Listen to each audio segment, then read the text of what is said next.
নমস্কার, আমি তরুণ ঘোষ। আজকে দ্বিতীয় পর্ব বেরিয়েছে, শেখ হাসিনার ইন্টারভিউ দ্বিতীয় পর্ব বেরিয়েছে। বিদেশ নীতিতে দেশের স্বার্থকে জলাঞ্জলি, অভিযোগ শেখ হাসিনার। অগ্নি রায় দ্বিতীয় পর্ব আজকে বেরিয়েছে। এতে তিনি মারাত্মক কতগুলো কথা বলেছেন শেষের দিকে। ইন্টারভিউটা যখন শেষ, আজকেই শেষ, শেষের দিকে কিন্তু কতগুলো মারাত্মক কথা বলেছেন, যে কথাগুলো ভবিষ্যতে বাস্তবায়ন করলে বাংলাদেশ আবার তার পূর্বের জায়গায় সময় লাগবে, কিন্তু ফিরে আসবে। এবার কি বলা হচ্ছে ইন্টারভিউতে, আমি আগে সেটা পড়ি। তিনি বলছেন দ্রুত মাথা উঁচু করে দেশে ফিরবেন। বলছেন বাংলাদেশের মানুষের মনে আওয়ামী লীগ বিরাজমান, কিন্তু দলের বিরুদ্ধে অভিযোগ তো পাহাড় প্রমাণ দুর্নীতির। দলে ক্ষমতার বেনজল ঢুকে সরকারের পতন ত্বরান্বিত করেছে, এমন কথা উঠে এসেছে। আজ কুর্সি থেকে সরে যাওয়ার 2 বছর পর দলের শুদ্ধিকরণ সম্পর্কে কি চিন্তা ভাবনা রয়েছে শেখ হাসিনার। একান্ত সাক্ষাৎকারে শেখ হাসিনার জবাব। আজকে বোঝা গেল যে অগ্নি এটা একান্ত সাক্ষাৎকার দিয়েছেন। একান্ত সাক্ষাৎকারে শেখ হাসিনার জবাব, পরিমার্জন বা শুদ্ধকরণ স্বাভাবিক ধারাবাহিক প্রক্রিয়া। কোনো কোনো ক্ষেত্রে সংশ্লিষ্ট ব্যক্তি বিশেষের বিরুদ্ধে অভিযোগ উঠেছে, আমরা যথাযথ গুরুত্বের সঙ্গে তা বিবেচনা করেছি। আওয়ামী লীগ অন্যায়কে প্রশ্রয় দেয় না, ক্ষমতায় থাকার সময় অন্যায়ে লিপ্ত মন্ত্রী সাংসদকে শাস্তি দেওয়া হয়েছে। প্রশ্ন করা হচ্ছে, কিন্তু এই মুহূর্তে যে আদৌ নেতৃত্বের শাসন রয়েছে দলের উপরে, যে কঠিন সময়ের মধ্যে দিয়ে যাচ্ছে তার দল। হাসিনার বক্তব্য, নেতাকর্মীদের বলবো হতাশ হবেন না, আগুনে পড়লেই সোনা খাঁটি হয়, এটি প্রাকৃতিক শুদ্ধকরণ। আজ যারা অত্যাচার সত্ত্বেও দলের হয়ে লড়ছেন তারাই প্রকৃত আওয়ামী লীগ। যারা ব্যক্তিগত স্বার্থের জন্য দলকে ঢাল হিসেবে ব্যবহার করেছিলেন তারা ভুল বদলে ফেলেছেন বা চুপ হয়ে গিয়েছেন।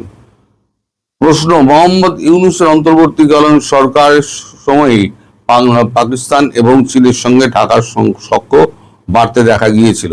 বিএনপি সরকার আসার পরেও তা অব্যাহত। কিভাবে দেখছেন এটা মুজিব কন্যা? তার কথায়, বিদেশ নীতির মূল কথা সকলের সঙ্গে বন্ধুত্ব, কারোর সঙ্গে বৈরিতা নয়। এই বন্ধুত্ব স্থাপনের মূল লক্ষ্য দেশের জনকল্যাণ এবং ভিত ও সাম্য।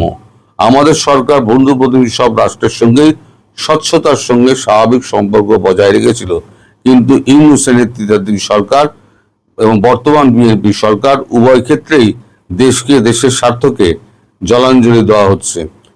এ ব্যাপারে বিশদ বলার সময় এখনো আসেনি। জঙ্গিবাদ প্রসারের আশঙ্কা নিয়েও হাসিনা অভিযোগের আঙুল তুলেছেন বর্তমান সরকারের দিকে। তার অভিযোগ, 2001 থেকে 2006 সাল পর্যন্ত বিএনপি জামায়াত জোট সরকারের সময় বাংলাদেশের জঙ্গিদের অভয়ারণ্যে পরিণত হয়েছিল। দেশের 63টি জেলায় একযোগে বোমা হামলা, আমার উপরে গ্রেনেড হামলা, রাষ্ট্রীয় পৃষ্ঠপোষকতায় 10টা অস্ত্র আমদানি, বিভিন্ন সাংস্কৃতিক এবং ধর্মীয় প্রতিষ্ঠানে হামলা, বিচারকদের হত্যার মতো ঘটনা ঘটে। আমরা এসেছিলাম সন্ত্রাসবাদ প্রশ্নে শূন্য সহনশীলতার নীতি নিয়ে। আইনের আধুনিকীকরণ, জঙ্গিবাদ নির্মূলে বিশেষ সেল, যথাযথ নজরদারির মাধ্যমে পরিস্থিতি নিয়ন্ত্রণে আসে, কিন্তু আবার সে অন্ধকার দিন এসেছে। সন্ত্রাসবাদে দণ্ডপ্রাপ্ত অনেকেই সাধারণ নির্বাচনের মাধ্যমে সাংসদ হয়েছেন। সন্ত্রাস দমনে বড় ভূমিকা নেওয়া আইন শৃঙ্খলা বাহিনী এবং গোয়েন্দা সংস্থার অনেককেই চাকরি কেড়ে নেওয়া হয়েছে। সন্ত্রাসে যুক্ত ব্যক্তিরা মুক্তি পেয়ে প্রকাশ্যে কাজকর্ম শুরু করেছে। দেশের অর্থনীতি, এখানে তিনি হয়তো বাবরকে উল্লেখ করছেন, দেশের অর্থনীতি নিয়েও সরব হাসিনা। তার অভিযোগ, সুনির্দিষ্ট পরিকল্পনার মাধ্যমে ইউনূসের নেতৃত্বাধীন অন্তর্বর্তীকালীন সরকার বাংলাদেশের অর্থনীতি ধ্বংস করেছে। সন্ত্রাসের মাধ্যমে বড় বড় শিল্প প্রতিষ্ঠান বন্ধ করে দেওয়া হয়েছে। মাত্র 1.5 বছরে তারা বিদেশি ও দেশি উৎস থেকে ঋণ করেছে 3,73,000 কোটি টাকা। তারেক রহমানের সরকারের 3 মাসের ঋণের পরিমাণ 1 লক্ষ কোটি টাকা। বিদ্যুৎ, তেল, গ্যাস, সেচের পানি, সার নেই, কর্মসংস্থান কমায়, মানুষের আয় কমেছে, পণ্যের দাম বেড়েছে। 2006 সালে বিএনপি নেতৃত্বাধীন 4 দলের জোট সরকারের শেষ বাজেট ছিল 70,000 কোটি টাকা। আমাদের শেষ বাজেট 2024-25-এর আকার ছিল 7,97,000 কোটি টাকা। তার দাবি, এই পরিসংখ্যানই প্রমাণ করছে দেশের অর্থনীতিতে আওয়ামী লীগ সরকার কতটা সুদৃঢ় হতে পেরেছিল। প্রশ্ন করা হচ্ছে যে আপনি দেশে ফিরে, এই যে আপনার বক্তব্য শুনে বোঝা যাচ্ছে আপনার দেশ এখন একটা ভঙ্গুর অবস্থার মধ্যে দিয়ে চলছে। এই অবস্থায় আপনি দেশকে আবার ঘুরে দাঁড় করাবেন কি করে? হাসিনার জবাব, সঠিক পরিকল্পনা বাস্তবায়ন এবং তার যথাযথ প্রয়োগ, এছাড়া আইন শৃঙ্খলার শাসন এবং অপরাধীদের প্রকৃতভাবে বিচার। যারা শয়ে শয়ে পুলিশ মেরেছে, হাজারে হাজারে পুলিশ মেরেছে, শয়ে শয়ে হাজারে হাজারে পুলিশ মেরেছে, নিরাপরাধ ব্যক্তিদের অন্ধকারে ঠেলে দিয়েছে এবং মৃত্যুকূপের অন্ধকারে ফেলে দিয়েছে, তাদের সঠিক বিচার যতক্ষণ না হচ্ছে ততক্ষণ আমি চুপ করে বসে থাকবো না।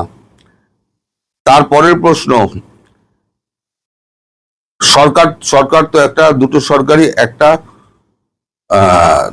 চুক্তির মাধ্যমে দেশকে প্রায় অন্ধকার জায়গায় ঠেলে দিয়েছে। সেখানে আপনি কি করতে পারেন? অন্ধকার জায়গা বলতে এই যে গোলামি চুক্তি যেটা বলে, উনি বলছেন আমার প্রথম কাজ হবে এই গোলামি চুক্তি দেশে ফিরে, আমার প্রথম কাজ হবে এই দেশে ফিরে এই গোলামি চুক্তিকে কুচি কুচি করে ফেলে দেওয়া এবং দেশকে আবার নতুন পরিকল্পনার মাধ্যমে ঘুরিয়ে দাঁড় করানো, এবং সেটা সময় লাগলেও আমি করব বলে আমি দৃঢ়ভাবে নিশ্চিত। শেষ। তার মানে উনি দেশে ফিরে আইনের শাসন আবার প্রতিষ্ঠা করবেন, উনি যেটা বলছেন, এবং গোলামি চুক্তি সঠিক পরিকল্পনা এবং বাস্তবায়ন করতে হবে, সময় সেটা লাগবে, কিন্তু দেশ ঘুরে দাঁড়াবে আবার। আর গোলামি চুক্তি যেটা আছে, কোনো দেশের নাম উনি করেননি, গোলামি চুক্তি যেটা আছে সেটা কুচি কুচি করে আমি ফেলে দেব, তারপরে আমি বুঝে নেব। অর্থাৎ তিনি দৃঢ় প্রতিজ্ঞ, তিনি এই যে গোলামি চুক্তির মাধ্যমে দেশকে একটা রাষ্ট্রের কাছে একদম বকলমে বেচে দেওয়া হয়েছে, সেটা তিনি মানবেন না। অর্থাৎ বোঝাই যাচ্ছে যে এখানে ভারতের সঙ্গে তার একটা নিশ্চিতভাবে কথাবার্তা হয়েছে, এবং বাকিটা ভারত বুঝে নেবে বলেই এখন আমেরিকা, ধরুন এই যে আমেরিকা আছে, উনি নাম করেননি, কিন্তু এটা সকলের কাছে পরিষ্কার যে আমেরিকা এই গোলামি চুক্তিটা করেছে এবং সহসা আমেরিকা কিন্তু এখান থেকে ফিরতে চাইবে না। এখন আমেরিকা খুব বিপদের মধ্যে রয়েছে, নতুন করে বিপদ কিন্তু আর আমেরিকার ট্রাম্প আর নিতে পারবে না। সেখানে এই যে আবার বাংলাদেশের যুদ্ধ জাহাজ যেখানে পাঠানোর যে ব্যবস্থা করছে, এটা কি হচ্ছে? ট্রাম্পের বোকামির ফল হচ্ছে। এটা আরআইসি, যেটা লিকুইড ফর্মে ছিল, আরআইসিটাকে শক্তিশালী করবে, সেখানে ইরান যোগ দিচ্ছে। আমি আগেই বলেছি বাংলাদেশকে নিয়ে নেওয়া হবে আরআইসির মধ্যে, তারপর এখান থেকে দেখবেন দুধদার করে এই যে আমেরিকান বাহিনী সমস্ত পালাবে, সব পালাবে। এরা এখন মানে সেই শীর্ষস্থানে আর নেই, সেটা মানতে অসুবিধা হচ্ছে।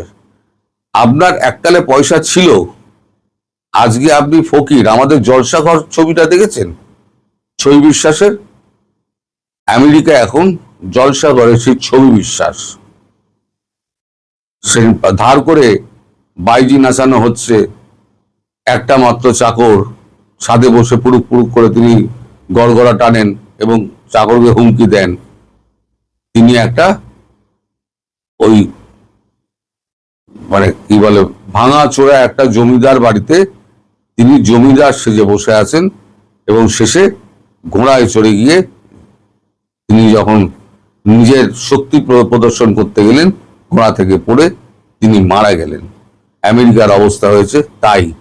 জলসাঘরের এখন জমিদার হচ্ছে ডোনাল্ড ট্রাম্প। আরআইসি গঠন হোক, হলে দেখবেন এই যে শক্তি আছে, বৃহৎ শক্তি, এখন আর বৃহৎ তো নেই, আঞ্চলিক দেশীয় শক্তিগুলো সমস্ত গজিয়ে উঠছে, তাতে ডোনাল্ড ট্রাম্প এটা মেনে নিতে পারছেন না। ফলে উনি ক্ষমতা দেখানোর চেষ্টা করছেন, ওনার ক্ষমতাই ওনাকে শেষ করে দেবে। আসলে কি জানেন, আসল হচ্ছে যে ক্ষমতা হজম করাটা খুব দুষ্কর। ক্ষমতাকে হজম করতে হয়, হজম করাও শিখতে হয়। হজম যখন হয় না, তখন বদ হজম হয়ে যায়। ট্রাম্পের এখন বদ হজম হয়েছে, সেই বদ হজম আরআইসি ঠিক ওষুধ দিয়ে বার করে দেবে। সবাই ভালো থাকবেন, সুস্থ থাকবেন এবং সাবধানে থাকবেন। নমস্কার।